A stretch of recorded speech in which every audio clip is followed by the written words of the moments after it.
Hello and welcome to Let's Talk With. I'm your host, Mr. Johnny25, and this is a show where we get to talk with real content creators just like yourself and talk about their YouTube journey. But before we start, can you hit that thumbs up for me? And if you're new here, hit that subscribe button and the bell so you don't miss any of my future content. Thank you so much. Now, on this episode, we have the amazing Gil Skillz with us. And if you don't know who he is, let's have a quick look at an insert from one of his videos. Hey, hello again. Bob from Gil Skillz here again with another micro scrapping video. That's right, ladies and gentlemen, and today, without further ado, we're going to keep incommunicado by micro scrapping a cordless phone with a built-in answering machine. So without further ado, let me add the amazing Gil Skillz to the building. Welcome to you. Thank you so much for being here with us today. How are you doing?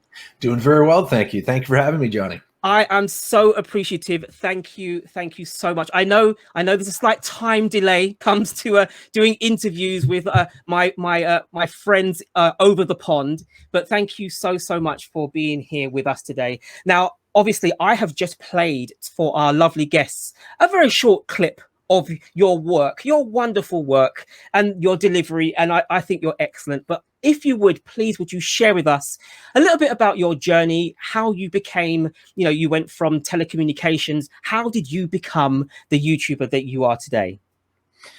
Well, basically, it really started like this. I was watching YouTube way before I became a content creator, of course, a lot of people do.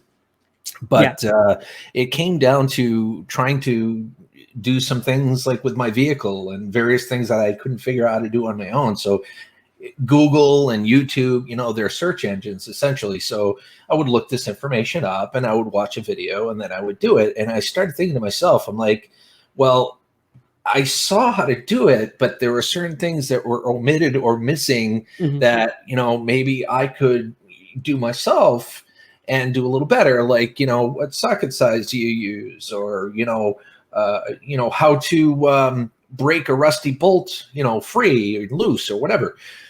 So it kind of inspired me to start a YouTube channel based on DIY and trying to save people money, and basically it's the empowerment of doing things yourself. I want to show people they can do things themselves. Yeah. But that's essentially how I started my channel. And that's what, 4 or 5 years ago now? Wow, yeah, it's been pretty close to 5 years.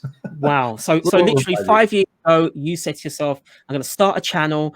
Are you a full-time YouTuber? No.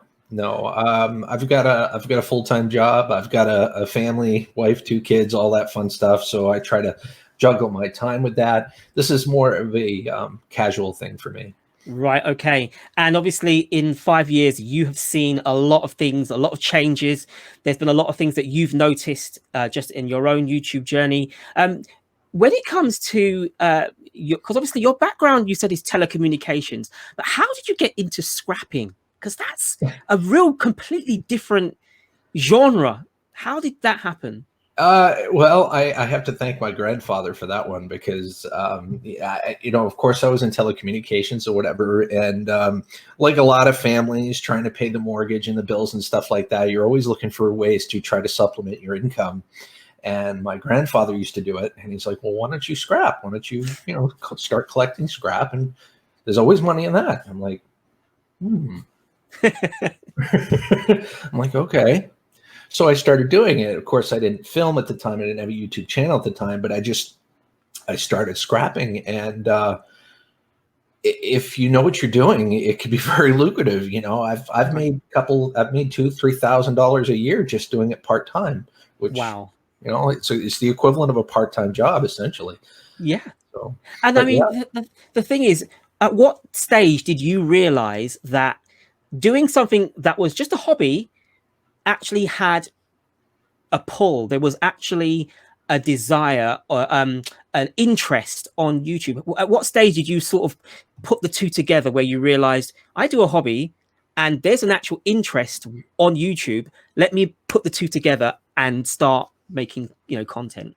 there's that searchability with YouTube again, essentially, because I started seeking out scrappers on YouTube before I even created the channel, and I started watching people like Scrap and Pallet Man and a few others, and I really liked their content.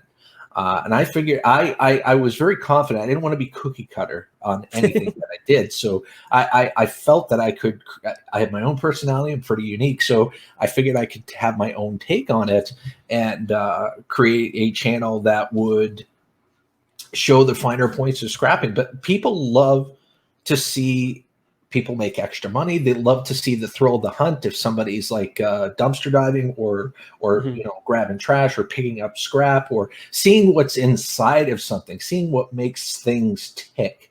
I think a lot of people love to do that or see that. And that's pretty much what I do. I micro scrap and take apart a lot of stuff. Like my last video was taking apart a cordless phone and answering machine. Yeah. Yeah. So basically, you're taking things up. I mean, I'll be honest with you, I'd be scared to take anything apart because I would think, can I put it back and will it work? After once cracking a screen on my mobile phone and thinking, oh, do you know what? I can go on eBay. I'll just buy a replacement screen and ruining an entire phone. I thought I'll have to leave that to the professionals. I learned my lesson. So obviously, you have a full-time job. You are doing this as a part-time, just to supplement, to make a little bit of money, but you're also doing it part of your channel. Were you surprised at how big your channel would grow 5 years down the road? I really didn't have any expectations in terms of subscribers in the beginning. I just wanted, I wanted to reach people, and I started to see that. I am surprised. I am surprised it's as big as it is today. But I just wanted to reach people and help people save money in any way possible. And I started seeing those comments start rolling in, and that's what's been the most gratifying to me. But to answer your question, yes, I'm very grateful and surprised it's as big as it is. It is absolutely amazing. And obviously that is a community in itself. So you have this channel, it's doing really well. You then started to do live streaming on that channel. But what made you think, you know what, I'm going to create another channel? What was the thought process behind that?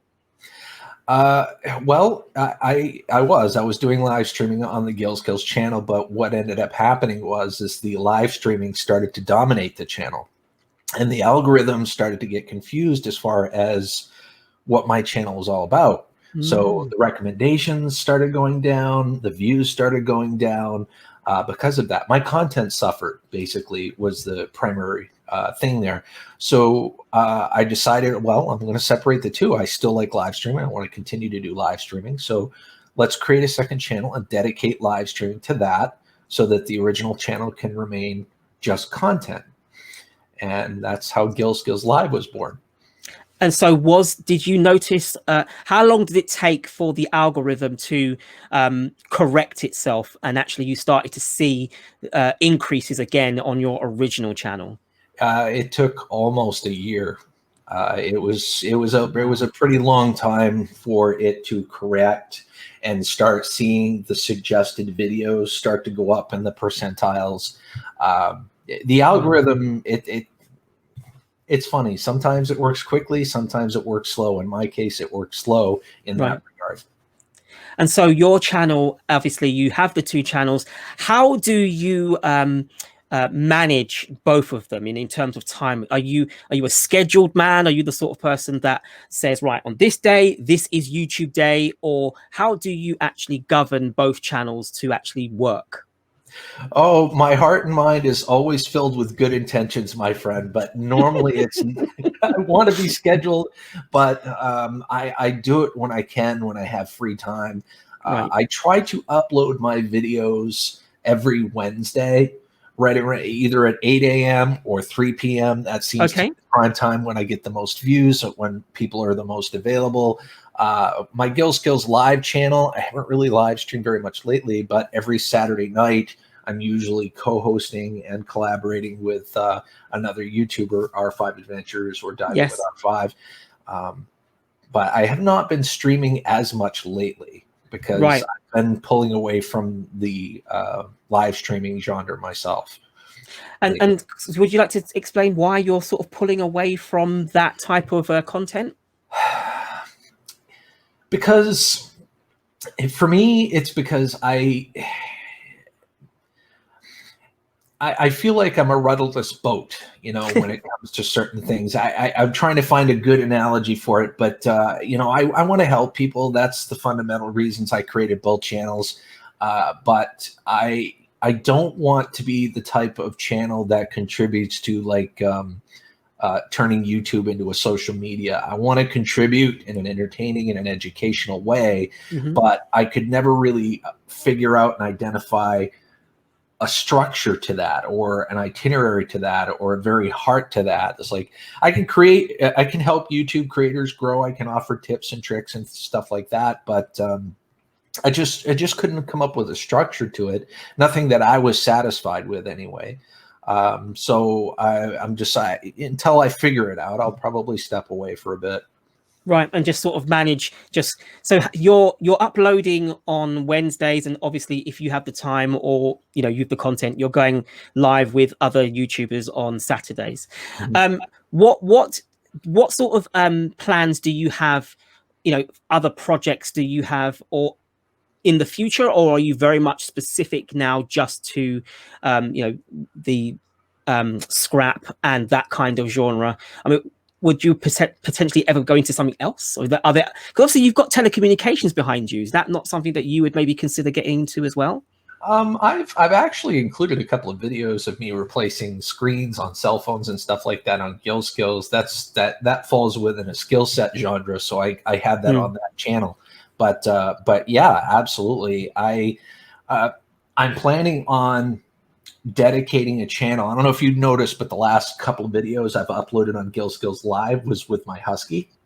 I'm planning on creating a channel, or migrating that channel to Sky, to create a channel about the huskies, because people love dogs, love seeing dogs do their thing, you know, especially if they've got a personality. So I'm thinking about doing that, and I'm also looking into doing something with the sky.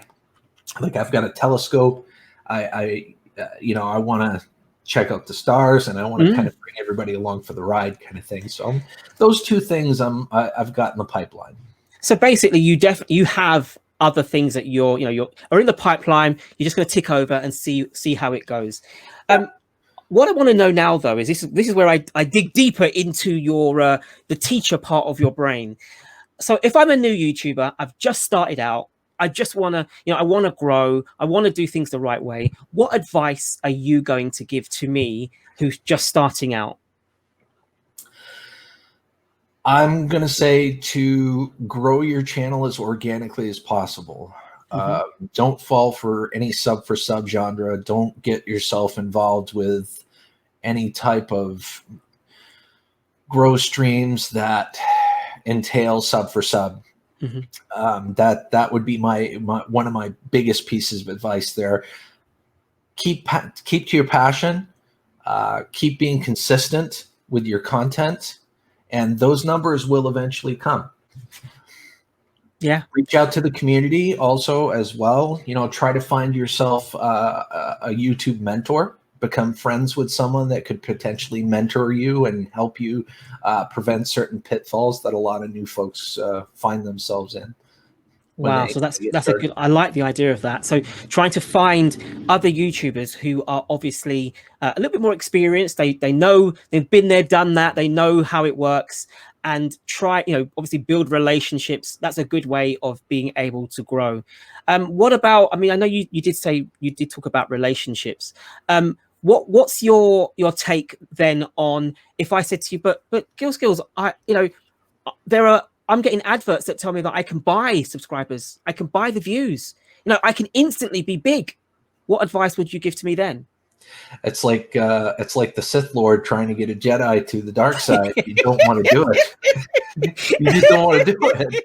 I mean, in the end, you and I have had this conversation before. Subs are really not the number you should be paying attention to. Nobody, no creators really should be paying attention to that number.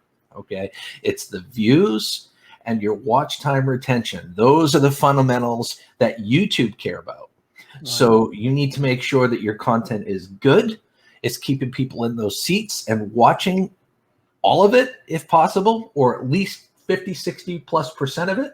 Mm-hmm. And you need to be getting the views, and the subscribers will come. Because if you keep getting dead subscribers, if your subscriber number goes up and your view count doesn't change, YouTube's going to think that your channel is uninteresting and they're not going to recommend it. So don't buy views, don't buy subscribers, do it all organically. Yeah. On your own merits. I love it when I hear other YouTubers say what I have preached continually, that it is really, really, really not good for your channel. So, my friend, and as you know, I try my best to keep these interviews short and sweet. And I say it to every single person that I interview. First of all, let me put your details up on the screen so that everyone can check you out. Guys, if you don't know the channel, please go over there to Gil Skillz and check out the content there.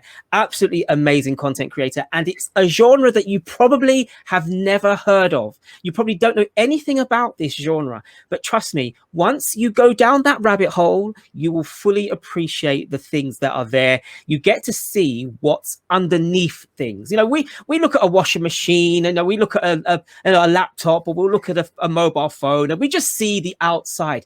We don't know what's going on inside it. And Gil Skillz takes those things apart and shows us the underbelly of these amazing, amazing things. So make sure you go over there and check out his content. And obviously his links will be in the description if you want to go over there. I'm not telling you to subscribe though, because obviously I don't want you to go there and subscribe if you're not interested in the content, because he doesn't want you there either if you're not going to watch his stuff. But if you like what he does, if you like what you see there, stick around and join his family. So anyway, guys, thank you so much for hanging out with us. Gil Skillz, what are your concluding comments, sir, to our wonderful guests who are here with us today? This is a scrapper philosophy, but it's a philosophy that works with all things in life. One person's trash is another person's treasure. So remember that. Yes. Thank you very much. Thank you. So in lines of, you know, obviously we know that you are a very, very learned, very, very highly educated man.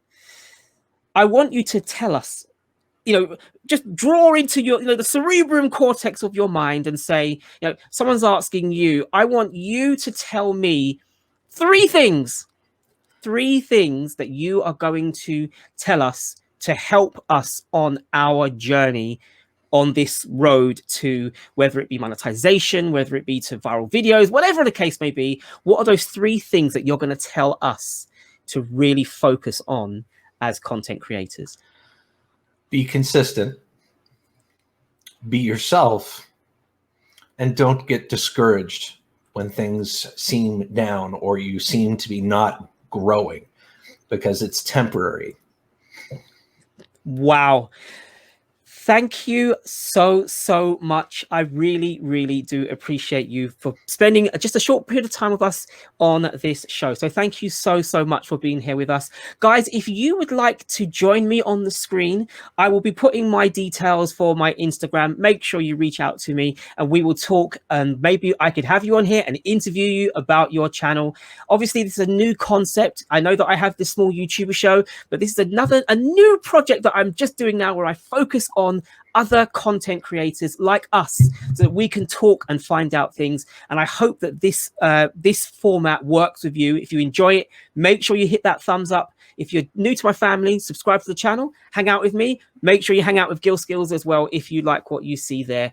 Guys, it has been a pleasure as always. Take care, be safe, and I will see you in the next show. Take care. So much fun.